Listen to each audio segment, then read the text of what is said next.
म कोनको मोमो बनाउँदैछु कोन पटेटो अनि चिजको मोमो बनाउँदैछु के कस्तो हुन्छ हेर्नु ल कोन पटेटो ओनियन हालेर चाहिँ कोन चाहिँ मैले अघि मिक्सरमा मिसेको थिएँ अन्त कस्तो हुन्छ म तपाईँलाई खाएर बनाएर देखाउँछु ल यो चाहिँ मेरो फर्स्ट टाइम हो कस्तो हुन्छ लेट मी सी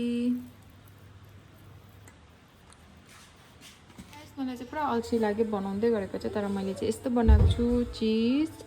कोन पटेटो ओनियनको मोमो चाहिँ अन्त आफ्टर कुक चाहिँ तपाईँहरूलाई देखाउँछु ल let me see after cook कस्तो हुन्छ एन्ड लेट दिस यो चाहिँ रेडी भयो मेरो फाइनल अब यो चाहिँ पाकेर चिजको कस्तो भयो बाबा टेस्ट गर्नु नि एकदम राम्रो दामी दामी दामी टेस्ट एकदम राम्रो छ अलिक तातो छ तल ल म त खाएको छु दामी छ यो चाहिँ तिलको अचार लु तपाईँ एउटा टेस्ट गरेर कस्तो भयो एकछिन नै खाएको छु मिठो भएछ मोमो त यो होइन खै त भाइ खै खै नाम त बिर्सिहाल्छ ताङजुङको भाइ ताङजुङ पियोङसी हो मिठो भयो ल्याम्दुङ कस्तो भयो भन्नु त ए के आइस त हुँदैन आज चाहिँ यो चाहिँ मैले एक्स्ट्रा बनाएको रे यो मोमो चाहिँ चिज र कोन लगाएको रे के लगाएको रे चिज कोन पटेटो यसको चाहिँ अब टेस्ट हेरौँ ए पटेटो पनि हजुर तर कस्तो भएछ ठिकै रहेछ ठिकैको छ उहिले खान्छ अघि खाएको हेलो गाइस अब चाहिँ हामी सेलरोटी सुरु गर्दैछ भोलि पूजाको लागि सेलरोटी पोल्नु हुने मान्छेहरू ठुल्ठुलो छ सेलरोटी जस्तै ठुल्ठुलो यता चाहिँ हाम्रो सर पनि हुनुहुन्छ फेदाङमा पनि हुनुहुन्छ यता हाम्रो बैदार हुनुहुन्छ यता ए के हुनुहुन्छ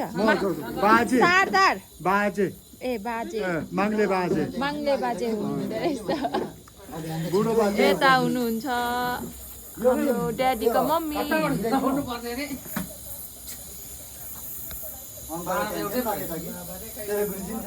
तल माग्ले सबै यहाँ अब कहाँ पुऱ्याइदिनु पर्ने यो चाहिँ माग्ले सबै माग्ले माग्ले माङ्ले कहाँ माङ्ले चाहिँ वेस्ट यहीँ हो साउथ ए साउथको यहाँ सिङ्तामपुर पल्लोपट्टि ए अब यहाँ त माग्नेको अब भोलि त है अन्त यो पाछीबाट झैँमा पनि पुग्छु नि बिहामा त तल त ए चारैपट्टि पुग्छु म भनेको बिहामा बिहा शुभ काजे हुनुहुन्थ्यो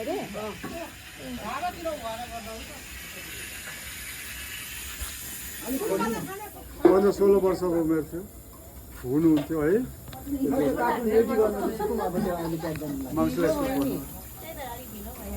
तपाईँ मङ्सिला स्कुल पढेको यु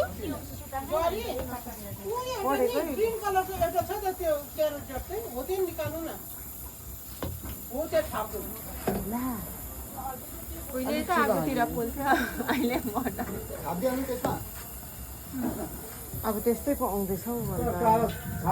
ग्यास पाउँदैन रे अब चुलामै मात्रै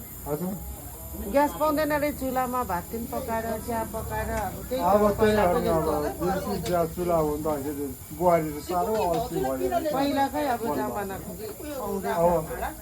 अब त्यही पो राम्रो लाग्छ मलाई त दाउरामा खाना पकाएको त भिटामिन पर्यो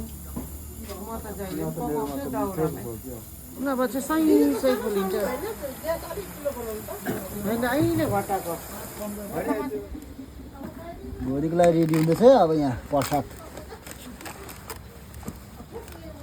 हुन्छ होला होइन त यति सुत्दै गर भन्दा मान्दैन हुनुहुन्छ भनेर त्यो अनि कता छिटो हाल्छ हौ हाई प्रेसरमा त्यहाँ त बा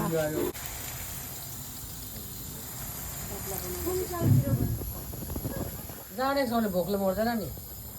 बुढीकै भएर बस्ने त मर्छ भोकले अस्ति नानीले कान्छे बिहानै नि मैले अब फेरि भ्याक्सिनको टाइममा दिनु पऱ्यो कहिले हिसाबमा अब यो महिनामा यो जुनमा यहाँ भनेपछि प्रोग्राम छ कि रोटी पनि दिनु कि भात पनि दिनु कुनै क्या प्रोग्राम 10 तारिकले जिपिकेमा डक्टर आउँछ नि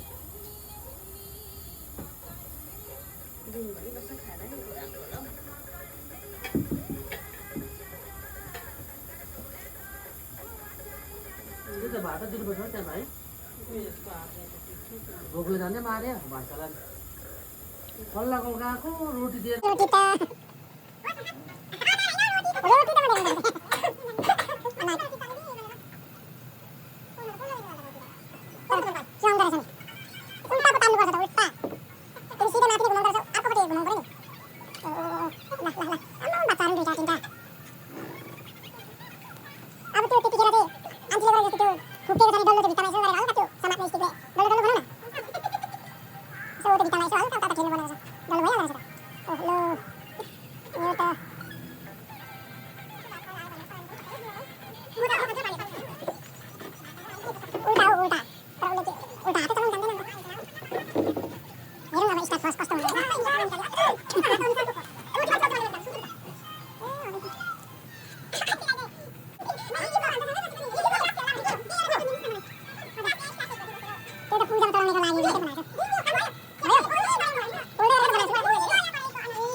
हामी चाहिँ 12 बजीसम्म पोलेको थियो कि अन्त यो चाहिँ साह्रो निन्द्रा लागेछ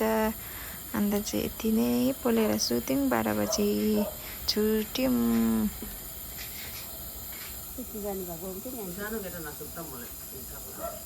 आन्टी साह्रो